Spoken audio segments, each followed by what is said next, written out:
Killing Them Gently, a supernatural mystery of horror and suspense. Written by Thomas Fincham. Narrated by Stephen Michael Preston.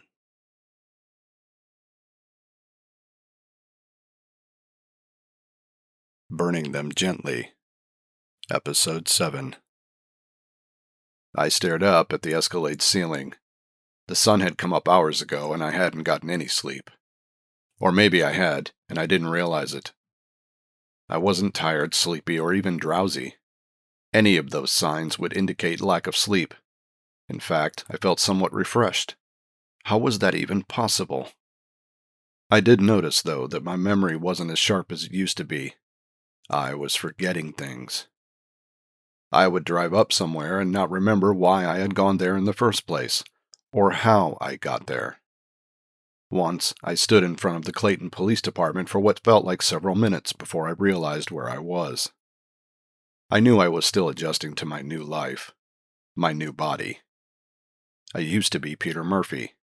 I kept repeating this fact, if only to remind myself of who I really was. Detective Murphy was gunned down while he sat in his vehicle. Someone had pumped 12 bullets into his body. After Peter Murphy survived his ordeal, I no longer had to be Alex Weller. As Detective Weller of the Clydesdale Police Department, I was solving strange and unexplainable crimes for Royce, my guardian angel. When I was done with Royce's tasks, I would be given the chance to go back to my life as Peter Murphy. This would be a blessing, and, in some ways, a curse. A blessing because I would be back with my wife Rosie and my son Matty. A curse because I didn't know what condition I would find myself in. To be normal again would be asking for too much. There would be nothing normal about my bullet-riddled body. Paralysis was a huge possibility. Would I be bedridden, hooked up to tubes and other devices for the rest of my life? Or would I be confined to a wheelchair, unable to be as mobile as I used to be? Either way, I didn't know if I could still work as a detective. I would be willing to deal with all of that just as long as I was with my family again. I was hoping that Royce would show up, but there was a bigger possibility that he may not. He had said that he would only pay a visit if and when he thought it was necessary. The last blackout had happened at the most inopportune time. It nearly cost me my life, not to mention my partner's as well. I knew the reasons behind the blackouts. It was because Peter Murphy was getting better. As Peter began to regain his health, my perspective on reality would be altered. In short, I couldn't be in two places at once. I am Peter Murphy, but I am also Alex Weller. This complicated things in more ways than I could imagine. I rubbed my temples. I felt a headache coming on. Ray Chan, my best friend and my only access to my other life, had told me that he had not been able to contact my wife. This troubled me greatly, and could be the reason I wasn't sleeping well. Constantly worrying about my family was taking a toll on me. I wasn't concerned with my health, per se. A heart attack, high cholesterol, or diabetes was the least of my worries. This body, one that belonged to Alex Weller, was just a loner. Whatever shape I left it in was not my problem. My goal from day one was to get back to my life as Peter Murphy. This meant that I used Alex Weller in any way I saw fit to achieve my goal. I squinted. The sun was at its brightest. The light burned into my cornea. It would be wrong of me to say that I didn't entirely care what happened to Alex Weller. I did. Would Alex Weller suddenly and instantaneously disappear once all of Royce's tasks were complete? I didn't know. Only Royce knew. I wished I could ask him about it, but again he was a no-show. My cell phone rang. A part of me didn't want to answer it. I knew what it would be. Another case, another odd and bizarre mystery to solve. I let it ring, but then pulled it out of my pocket. "Weller," I said. I listened. "Okay, I'll be on my way." I put the escalating gear and drove in the direction of the blinding sunlight. I pulled into the parking lot of a strip mall. Several police cruisers had circled the front of what looked like a dollar store. I spotted Superintendent Brian Davis talking on his cell phone. I had learned that Davis's wife suffered from mental health issues, and he was normally on the phone with her, so I didn't bother approaching him.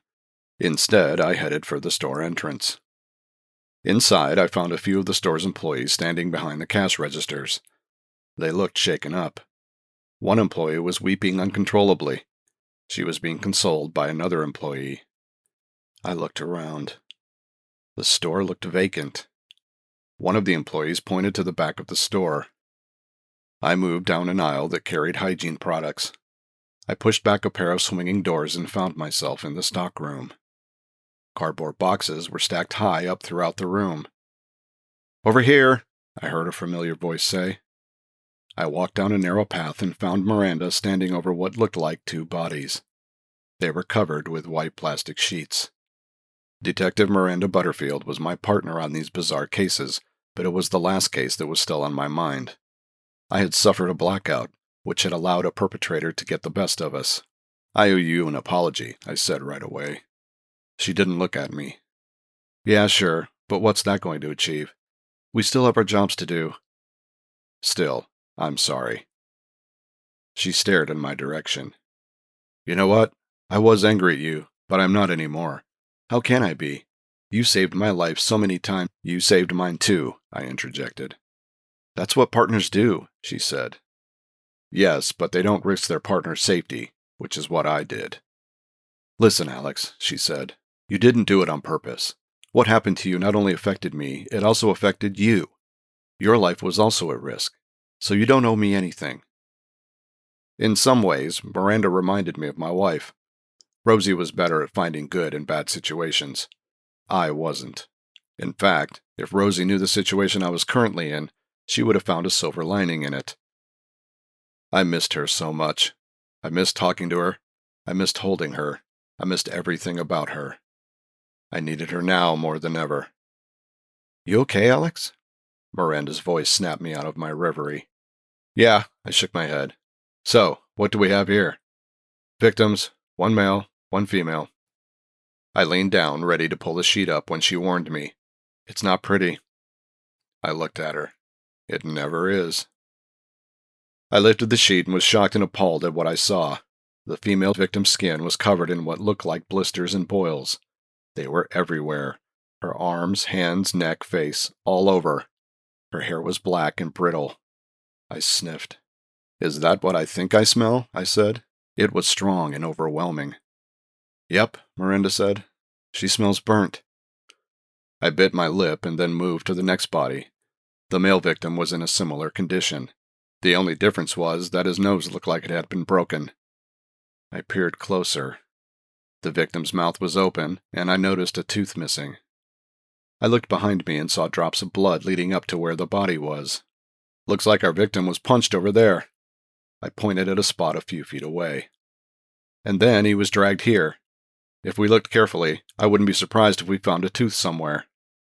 "What about the way their skin is?" Miranda asked. "Have you seen anything like this before?" I shook my head. I hadn't. It looked as if someone had burned them from the inside. I didn't know if or how that was even possible. "Who are they?" I asked. Miranda looked at her notes. "The female victim's name is Olga Keshkar. She works as a cashier. The male victim is Bobby Tremblay. He's the store manager." I looked at Olga Keshkar and Bobby Tremblay. "Have you spoken to the other employees?" I asked. "Not yet. I was waiting for you." Let's see what they know. "It was her husband, Victor," one employee said. "How do you know?" Miranda said. I let Miranda ask all the questions. I made notes. "I was near the door rearranging the shelves when he came in. He said something in Polish, I think, and then he grabbed her." "You mean Olga Keshkar?" Miranda said. "Yes," the employee said. "Where was she?" "She was behind the counter, at the cash register. He then dragged her by the hair to the back. All through this, he was yelling and screaming at her. Like I said before, he was speaking another language, so I didn't understand what he was saying, but he looked really angry." Miranda quickly jotted this down. "He was also crying," another employee said. "Crying?" Miranda asked him. "Yeah, tears were coming down his cheeks." "Then what happened?" A third employee said, "I was bringing stuff out of the stockroom when he came dragging her with him. That's when Bobby came out of his office." "You mean Bobby Tremblay, the store manager?" "Yeah, when the guy saw Bobby, He got even angrier. He then shoved him into the stockroom, and then I heard him hit him." "Where were you?" Miranda asked. "I kept my distance," the employee said. "I didn't want to get in between what was happening." Miranda turned to the first employee. "You said it was her husband, Victor, right?" "Yes," the employee nodded. She was shaking. Olga was having problems in her marriage, and she wanted out. We understood. She was going to leave him, and he couldn't allow that. I turned to Miranda. "It finally looks like it was the spouse who did it." We heard a voice from the back of the store. It was another officer. He was waving at us. "You guys better come and see this." We were inside the store manager's office, more specifically, the dead manager's office. The officer who had called us was sitting behind a desk. Before him were several computer monitors, each with a different view of the store. The officer clicked on something, and the images on the monitors changed. "This was taken right around the time when the attack happened," the officer said to us. We saw Olga Kashkar helping a customer from behind the cash register. A few minutes later, a man appeared through the front door of the store. "Can you pause that?" I asked. The officer did. The image froze on a man wearing a dark corduroy jacket. His head was shaved and his body was bulky. His features weren't attractive. His nose was flat and his eyelids drooped. "Victor Kashkar," the officer said. Olga Kashkar, on the other hand, looked much younger than her husband. She was tall, with long blonde hair and a slim body. I would have never guessed they were married. "Let it roll," I said. We watched Kashkar move toward his wife. He said something to her. By her reaction, we could only guess that it was something offensive. He leaned over the counter and grabbed her by the hair. He then pulled her over the counter and they disappeared from the screen. "This is the other camera," the officer said. We see him drag her through the aisles. We can tell that she is screaming even without the audio. There is too much agony on her face. Then, from the back office, appears Bobby Tremblay. There is a look of horror on his face. He puts his arms up, waving Kashkar away, but Kashkar points at him and says something to him. He then charges at the manager. He pushes him back with great force. Tremblay disappears through the swinging doors leading to the stockroom. Kashkar goes through the doors. One of the employees had told us that Kashkar had hit Tremblay at that moment. Kashkar reappears on the screen. He grabs his wife, who is curled up on the floor crying, and drags her to the back. "Are there any cameras in the stockroom?" I asked. The officer clicked and another image appeared on the screen. We see Kashkar get on top of Tremblay and punch him repeatedly. His wife leaps to the manager's defense, but he shoves her away. He then pulls the manager by the collar and drags him to the other side of the room. His wife follows them, screaming. They disappear behind a stack of cardboard boxes. "Is there another camera?" I asked. The officer clicked and then shook his head. "That was the only one. I guess they didn't think it was important to put an extra camera in the stockroom." We watched the screen. Behind the obstructed view, we knew something was happening. We waited, and a couple of minutes later, Kashkar reappeared. He looked around and then rushed out of the camera's view.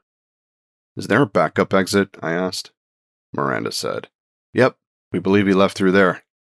"Can you replay the recording again?" I asked the officer. "No problem." He clicked and the image started again from when Kashkar entered the store. "Go further," I said. The video sped up. "Stop right there," I said. It was when Tremblay had confronted Kashkar in front of the stockroom. "Go a little further, please," I requested. The image moved on the screen. "Stop there." It was when Kashkar's wife tried to defend Tremblay in the stockroom. I suddenly had an idea. I left the manager's office and hurried up the aisles toward the front of the store. I approached one of the grieving employees and said, "Was Olga Kashkar having an affair with Bobby Tremblay?" The girl looked over at her senior colleague. She was unsure as to whether to say anything or not. I turned to the senior coworker. "Listen, Olga and Bobby are now dead, so there's no point in trying to protect them now." The coworker nodded. "Yes, they were." "How long had this been going on?" I asked. 6 months, or maybe longer." "How long did her husband know?" I said. She shrugged. "Not until recently. I think he found out when she asked for a divorce." I turned to Miranda.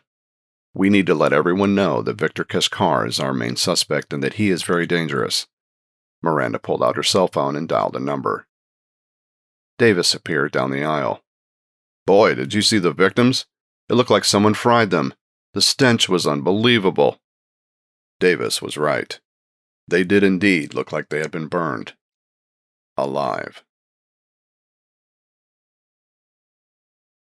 We were back at the detective division. Miranda and I were working on our laptops. We already knew who the victims were and who the perpetrator was. We also knew the motive behind their murders, which was rare in the initial stages of most cases. What we now needed to know were all the details that might help us catch their killer. Our first step was to get some background on Victor Kashkar. According to the records, I said, reading from my computer screen, Kashkar came from Poland almost 20 years ago as a teenager. He had claimed asylum, citing physical and mental abuse in his home country. Who abused him? Miranda asked. His father, I replied. He was granted the asylum on humanitarian grounds.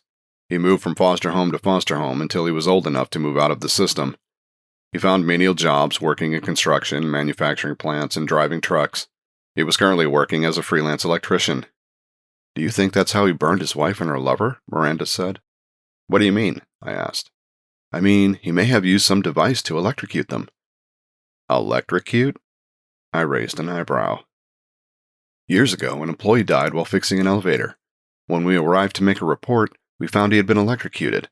The smell of burnt flesh reminded me of him. I thought about it. In the video, we didn't see Kashkar carry anything with him. None of the employees from the store mentioned it either.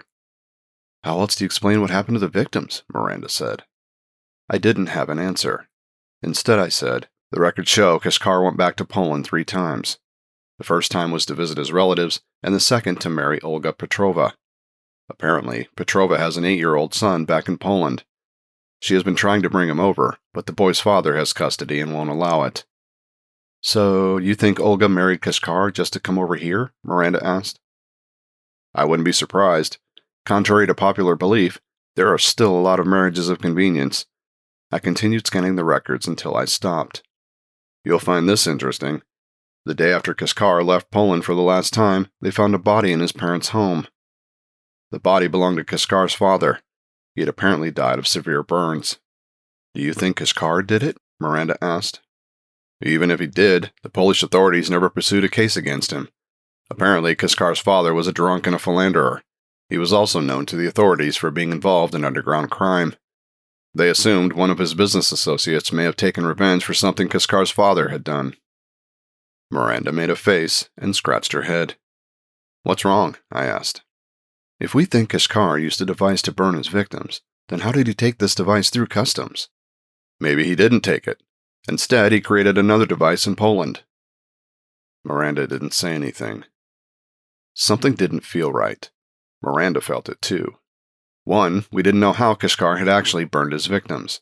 Second, if he did indeed use a device, we weren't sure what device was capable of doing what it did.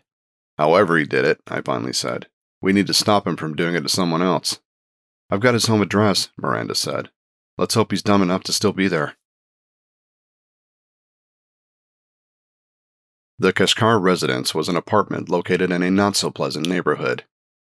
Graffiti and other gang-related signs were splattered on the walls of the building. We spotted a group of young men dressed in hoodies and jackets, smoking something illegal. They didn't seem one bit fazed with detectives walking around their neighborhood. They seemed friendly, Miranda said. I wouldn't waste my time trying to find out, I said. We took the elevators all the way up to the 11th floor. The hallway smelled of burnt food, cigarettes, and other products we couldn't even guess at. Apartment 1101 was small and bare. It had 2 bedrooms, and by the looks of it, the Kashkars slept separately. Olga Kashkar's room was somewhat cheerful, with the walls painted a bright array of colors. The closet was packed with all sorts of clothes. There was nothing personal in the room except for a photo of a young boy next to the bed. It must be your son, Miranda said, examining the frame. Unlike his wife's, Victor Kashkar's room was drab and dreary. The paint had long ago faded, and the walls had what looked like burn marks. How do you suppose he did that? Miranda said. I scanned the room and sniffed. It doesn't seem like he smoked, I said. Do you suppose the device is in the apartment? Miranda asked. Only one way to find out.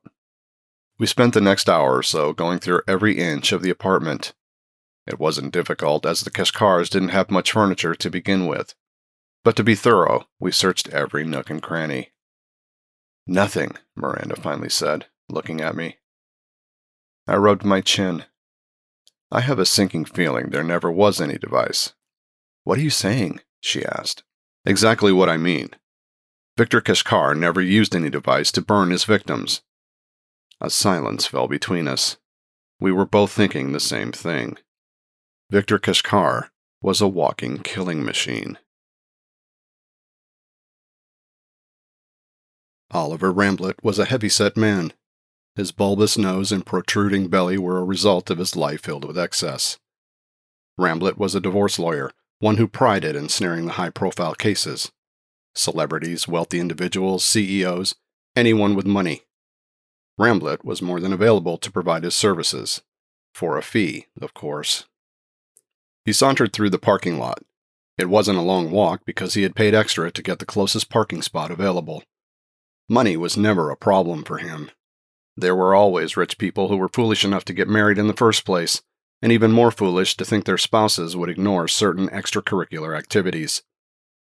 It was why Ramblett never got married. He knew it would never last.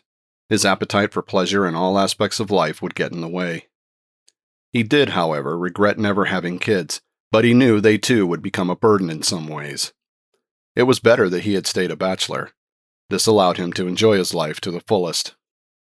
He approached his new Bentley and was about to get in when he heard a voice say from behind him, "Mr. Ramblett." He turned to find a man staring at him. "Yes," Ramblett said, annoyed. "Can we talk?" the man said with an accent. Ramblett eyed the man up and down.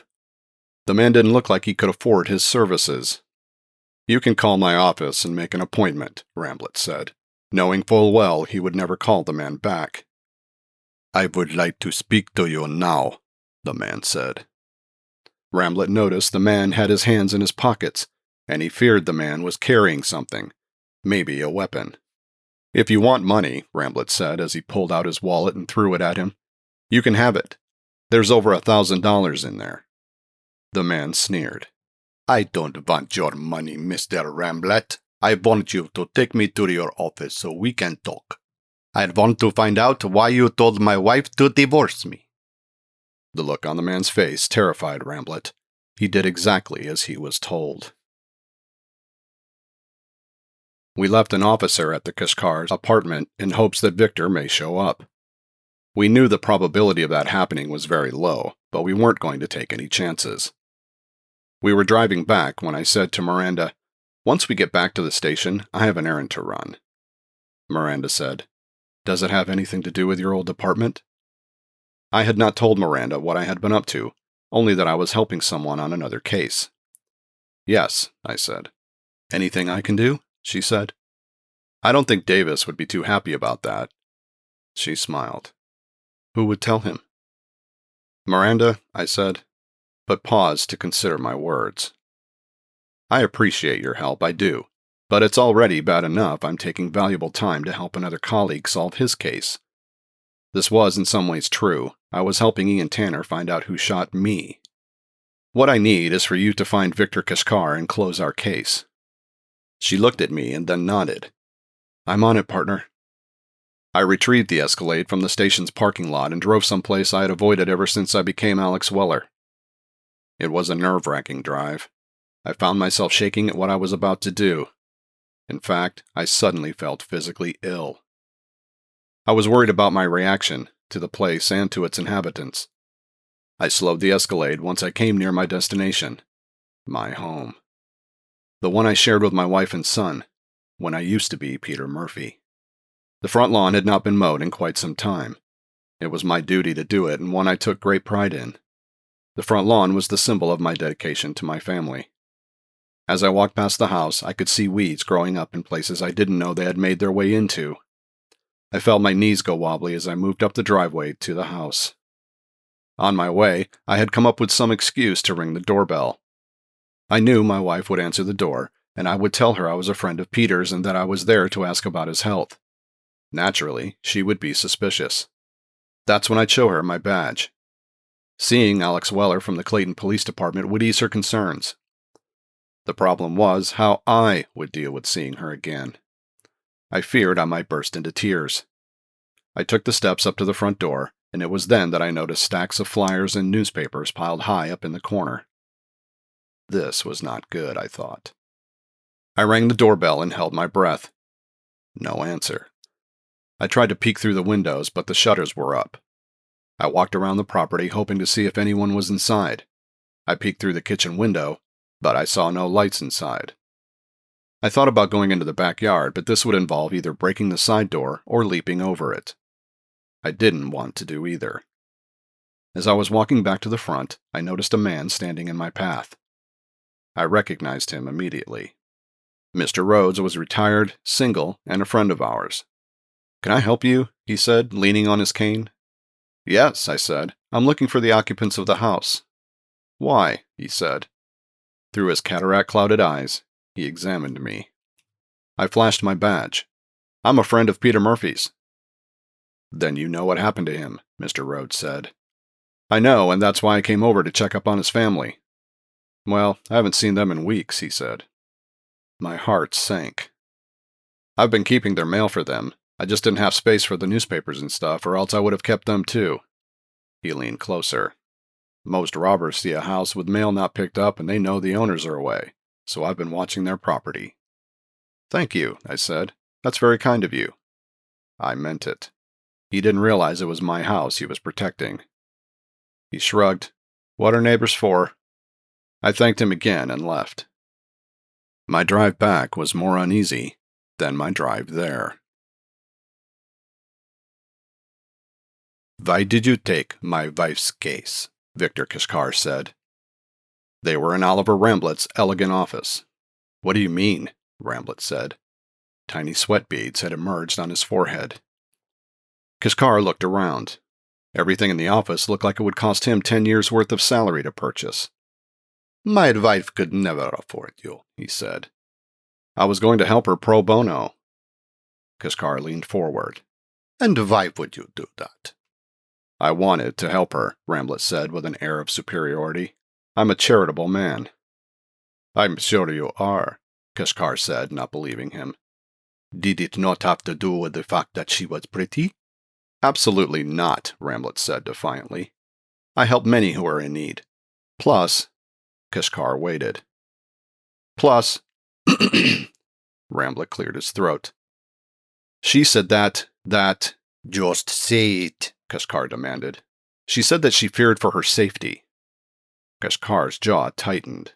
"She told you I was harming her?" Ramblett nodded. "She said you were torturing her." Hearing this, Kishkar slammed his fists on the table, startling Ramblett. Kishkar curled his lips. "It was my wife who tortured me from the moment she came here. I saved her from the life she had in Poland, but she took it upon herself to remind me that I was not good enough for her. She told me about the other men who wanted her. Do you know how it feels when someone you love torments you like that? But I never did anything. I never harmed her. Until now." Kishkar looked away. Ramblett spoke as if he was afraid of the answer.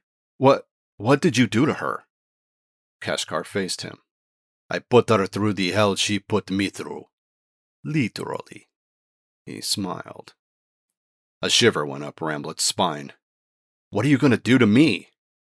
Kishkar stood up. "Nothing. It was not your fault that my wife wanted to leave me." Relief swept over Ramblett. "That's right. I had nothing to do with what happened to your marriage. I was only trying to help the poor girl. I hope you understand." "I do," Kishkar said. "I'm sorry if I scare you, Mr. Ramblett." "That's okay," Ramblett said. "No harm done." But deep down, he knew that once Victor Kishkar left the office, he would call the police on him. "I wish you the best of luck in your life." "That's very kind of you," Kishkar said. "Thank you." He extended his hand. Reluctantly, Ramblett took it. Kishkar's hold was tight and strong. Ramblet tried to free himself, but Kashkar held his hand in a vice-like grip. I will tell you something about my past, Kashkar said, still not releasing Ramblet's hand. My father was a cruel man. If you disobeyed him in any way, he made sure to punish you. His best weapon was the cables attached to a generator. When he turned it on, the shock was more than anything you could bear. I can't tell you how many times I soiled myself from the power of the jolts. When my father saw I had messed my clothes, he would inflict more pain on me, just to teach me a lesson. Kashkar leaned closer. Ramblet could almost smell his breath. He started doing that to me when I was not even a toddler. The pain in his hand was so intense that Ramblet felt like his bones would break. Please, Ramblet said. Kashkar's face turned hard. What my father had failed to understand was that because of him, I had become a human electricity conductor. It was then that Ramblet felt a sharp current pass through his body. It was so powerful that his knees nearly buckled. He tried to scream, but only spit came out. More volts passed through him, each more intense than the one before. Suddenly, his body began to heat up. He felt as if his blood was boiling. The temperature in his body was so high that he felt his head would explode. His skin began to burn. The pain was something he had never felt before. He prayed that Kashkar would release his grip, but that was not to be. Victor Kashkar held his death grip until all life was gone. From Oliver Ramblet. I dialed Ray's cell phone and waited. Ray had informed me that he had not had contact with my wife. It was why I made up a trip to my house. I had hoped to find Rosie and Maddie there, but that was not the case. And by the looks of it, they hadn't been there for some time. Not knowing where my wife and son were was weighing on my mind. That was why I was trying to contact Ray. Maybe he had heard something. Anything. After several rings, it went to voicemail. Hey, Ray, I said into the phone. It's Peter. Call me as soon as you get this message. I hung up and bit my bottom lip. Until I heard some news about my family, I wouldn't be able to rest easy. My cell phone rang. Ray? I said, answering it. Who's Ray? A female voice replied. It was Miranda. Oh, I thought it was someone else, I said. What's going on? We found another victim, she said. You've got to get down here ASAP. She gave me the address and I drove straight to it. The first thing that hit me was the smell.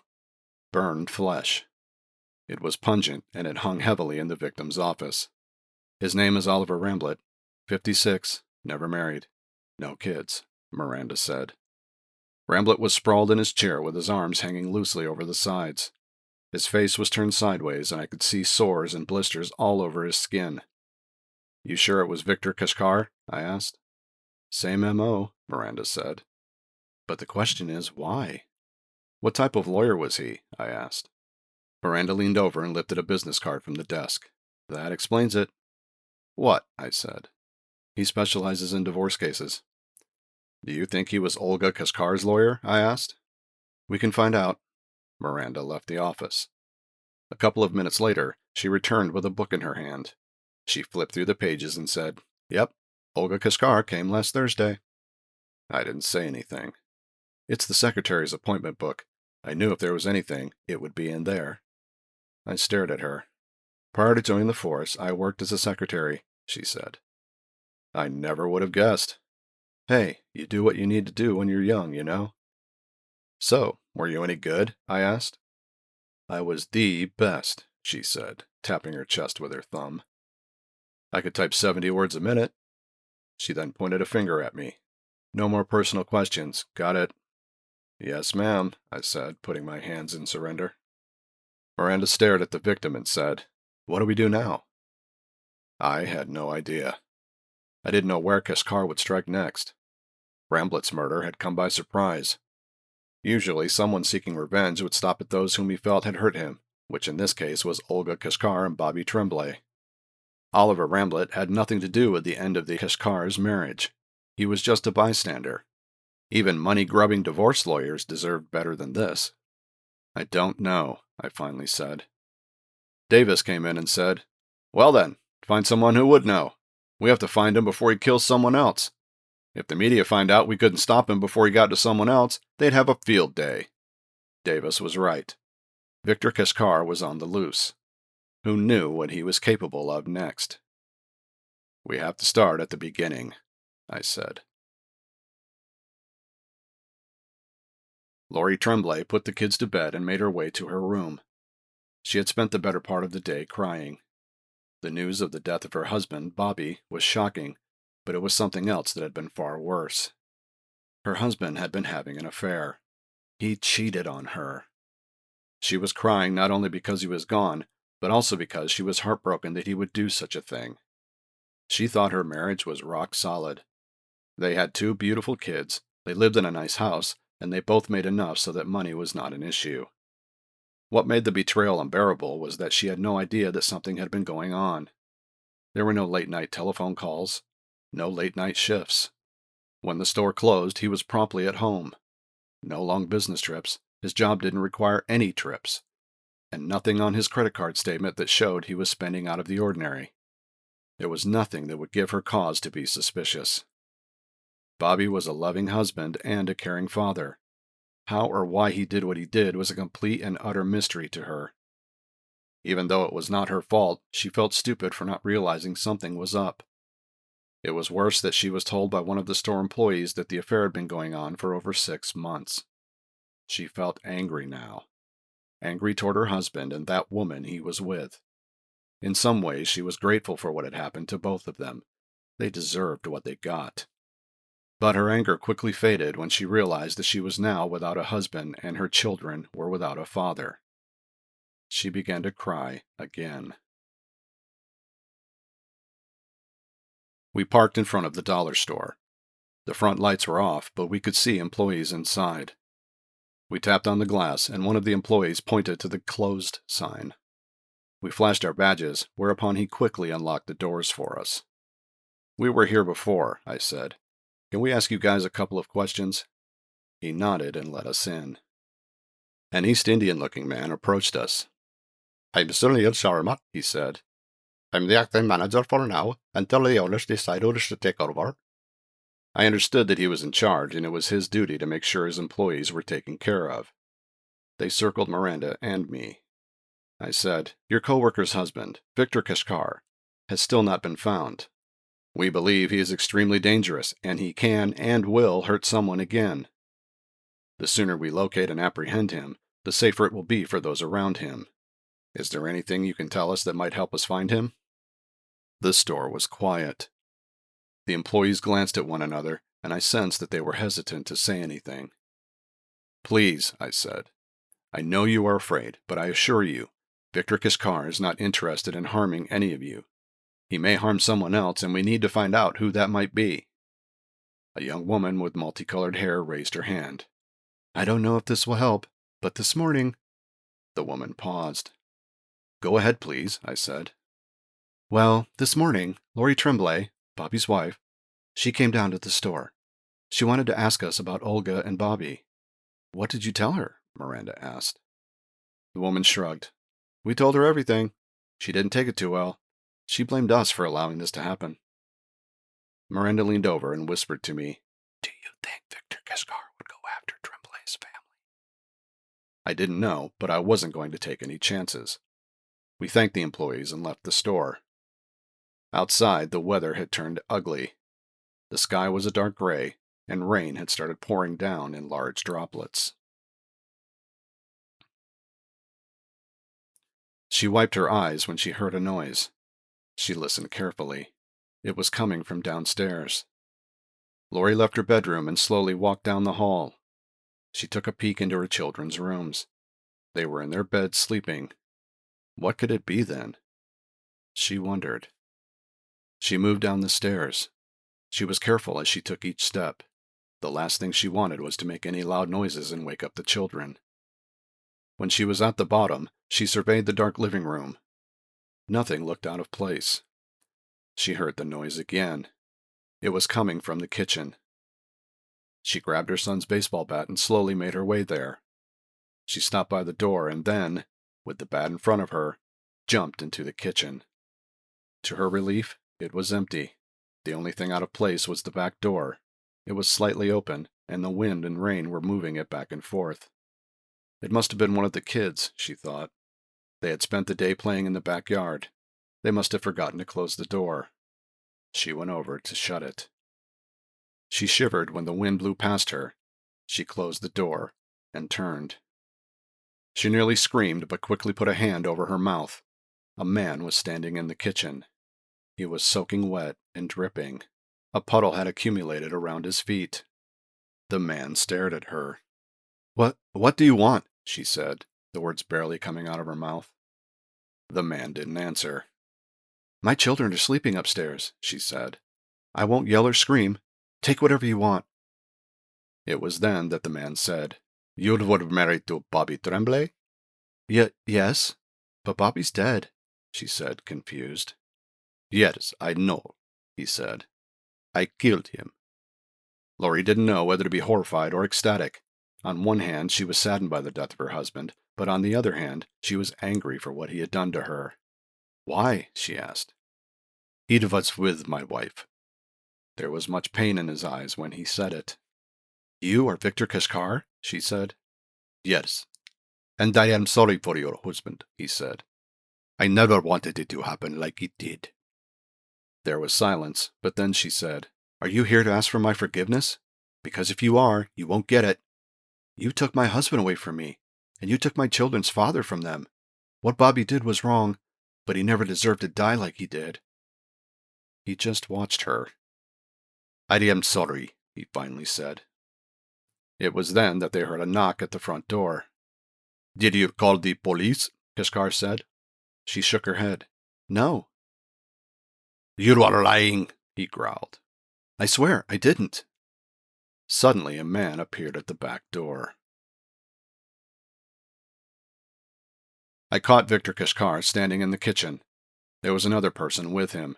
It was most likely Laurie Tremblay. Before I could say anything, Kashkar reached out and grabbed Laurie, wrapping his arms around her. I immediately pulled out my weapon. "Don't do it, Victor," I said. "Let her go." My gun was aimed at his head. "No, you'll go," he said. "Victor, you know you can't escape, so why don't you let us take you in?" "No, you will listen and do everything I say," he snarled. "If you don't, then you will see what I will do to her." Okay, I said. I knew Kashkar didn't have a gun on him, which meant my life was not at risk. But that wasn't the case with Laurie's life. He could do to her what he did to Olga, Bobby, and Ramblet. I wasn't going to take that chance. "I'm putting it away," I said. I put my gun back in the holster. "See? I can't hurt you now." "Come inside," he said. I did as told. I was now standing in the kitchen. Still holding Laurie, he moved toward the back door. "I loved my wife," he said through the pounding rain. "What she did to me was far worse than what I did to her." He then pushed Laurie toward me. I grabbed her and moved her aside in one quick motion. Before I could pull out my gun, Kashkar moved into the rain. He then tightened his fists and clenched his jaw. Lightning came out of his hands, which then reacted to the heavy rain. Sparks flew everywhere, then smoke and fire erupted from his body. He screamed a scream that was so terrifying it sent chills up my spine. Miranda appeared from the side. She stood frozen, watching everything that was happening before her. Two children ran toward us, but before they could see what was happening, their mother pulled them away. I turned to Kashkar. All that was left of him was his charred body. The smell of burned flesh hung heavily around us. I looked over at Miranda. She looked back at me. We both knew Victor Kashkar had killed himself. I parked in front of a house. I dialed a telephone number and waited. After a couple of rings, Ray's voicemail came on. I had left Ray 4 messages already. This was not normal for him. Ray was punctual about returning calls. I got out of the Escalade and approached the house. Ray's Audi was in the driveway, so I knew he had to be home. When I reached the front door, it was then that I began to feel that something was wrong. The door was unlocked. I slowly entered. "Ray?" I said, first slowly but then loudly the second time. The house was dark. I had been there many times before, so I knew the layout. I passed the living room and stopped. The back of the sofa was facing me, but I could tell that someone was sitting on it. I could clearly make out the back of the head. "Ray?" I said. I went around and froze. Ray was slouched forward. His head was tilted to the side, and his eyes were wide open. Blood trickled down his bottom lip. I looked down and saw cuts and bruises all over his arms and legs. To my horror, I even saw cigarette burns all over his body. Strong emotions flooded me, and I fell to the ground. I howled in agony. Raymond Chan, my best friend, had just been tortured to death.